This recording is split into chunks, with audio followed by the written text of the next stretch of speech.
Hi friends, these Shrimp Cocktail Appetizer Bites have been a top-rated recipe on my website for many years, so I wanted to share them with you too.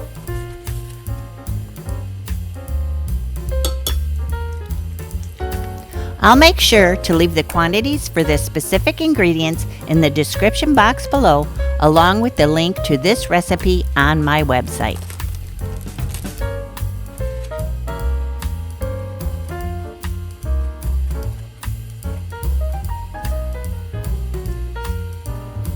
These tasty little no-cook seafood appetizers only take minutes to make at Kudos Kitchen, and they're perfect to serve for any occasion, from fancy to casual